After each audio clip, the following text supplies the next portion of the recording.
मुसलमान नीदरलैंड छोड़कर चले जाएं। नुपुर शर्मा का समर्थन करने वाले इस्लाम विरोधी ग्रीट बिल्डर्स के नए बयान से नीदरलैंड में मचा तहलका। प्रधानमंत्री बनने जा रहे हैं एक ग्रेट बिल्डर। नीदरलैंड में अगले प्रधानमंत्री बनने की दौड़ में सबसे आगे चल रहे ग्रेट बिल्डर्स ने कुरान में ज्यादा विश्वास रखने वाले मुसलमानों को देश छोड़ने का ऐलान कर दिया है। फ्रीडम पार्टी पीपीबी के नेता ग्रेट बिल्डर्स ने कहा है कि मुसलमान किसी इस्लामिक देश जाकर रह सकते हैं जिनका भरोसा कुरान पर है।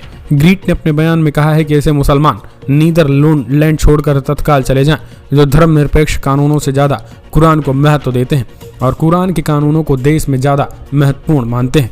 उनके लिए किसी इस्लामिक देश में जाकर रहना ठीक होगा। नीदरलैंड में उनके लिए कोई जगह नहीं है।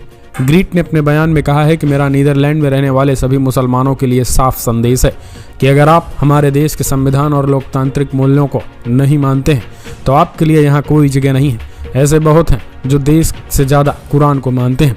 प्रोफेसर कुम्पन्स की रिपोर्ट कहती है कि 7 लाख मुसलमान ऐसे हैं जो इन सभी को गेट आउट करना चाहता हूँ। आपको बता दें इस्लामिक देश में उन्होंने कहा कि सीधे तौर पर आप इस्लामिक देशों में रहिए क्योंकि वो आपका कानून है और वो आपका देश नहीं है। यानी क्योंकि उन्होंने कहा कि वो आपका कानून है, ये आपका देश नहीं है। सीधे तौर पर ग्रीट बिल्डर स्पष्ट कर रहे हैं कि अगर आपको कुरान से चलना है तो आप इस्लामिक देशों में जाइए। अगर आपको यहाँ के कानूनों के हिसाब से चलना है तो ही यहाँ पे रहिए। जी हाँ, यह स्पष्ट तरीके से कि जिसके बाद से यूरोपीय देशों में तहलका मचा है, मुस्लिम देश भी परेशान है और उनके आने के बाद से पूरी तरीके से हालात नीदरलैंड में बहुत तेजी के साथ चेंजेस होंगे।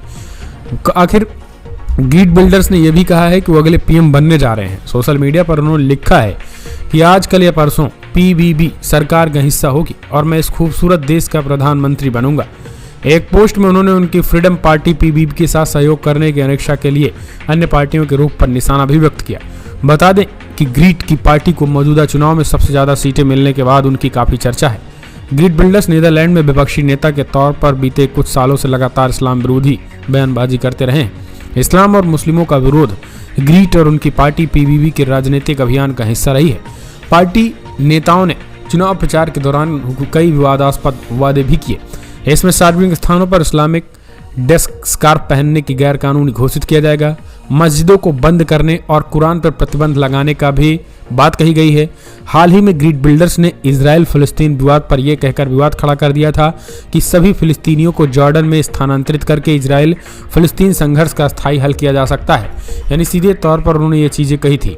तो ये देखने को मिल रहा है कि लगातार इस्लाम विरोधी बयान या फिर हम कहें कि मुसलमानों से नफरत की वजह यह भी है कि नीदरलैंड में भी कई ऐसे आतंकी हमले हो चुके हैं। कट्टरता के नाम पर वहाँ पर मजहबी शिक्षा दी जाती है। मस्जिदों में जो है वो मौलाना लगातार मस्जिदों में मजहबी ज्ञान दे रहे हैं, जिस वजह से ग्रीट बिल्डर्स ने सीधे तौर पर अब मुसलमानों को ही देश छोड़ने का आदेश दे दिया। उन्होंने कहा है कि जो भी कुरान को मानता है वो देश छोड़ दे, क्योंकि हम सत्ता में आते ही सबसे पहले कुरान पर प्रतिबंध लगाएंगे और कुरान के हिसाब से देश कतई चलने वाला नहीं है।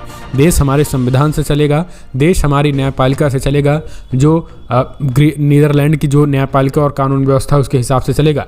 लेकिन कुछ मौलाना और कुछ मौलवी अभी देश को कुरान के हिसाब से चलाने की कोशिश करते हैं और इसी वजह से ये पूरा विवाद बढ़ा है। तो आपको बता दें, जब पैगंबर की विवाद हुआ था, नुपुर शर्मा के समर्थन में उन्होंने खड़े हुए थे और भारत से कहा था कि पीएम मोदी को मुस्लिम देशों के सामने झुकने की कोई ज़रूरत नहीं है और ना ही उनको किसी भी तरीके से कार्रवाई करने की ज़रूरत है। खास करके नुपुर शर्मा पर कोई कार्रवाई करने की ज़रूरत नहीं है। जो उन्होंने कहा है वो सही है, पैगंबर की वही सच्चाई है। तो इस तरीके से उन्होंने ये बातें कही थी। फिलहाल इनके बयान को लेकर आप कैसे देखते हैं, अपना सुझाव इस वीडियो में। जय हिंद, वंदे मातरम।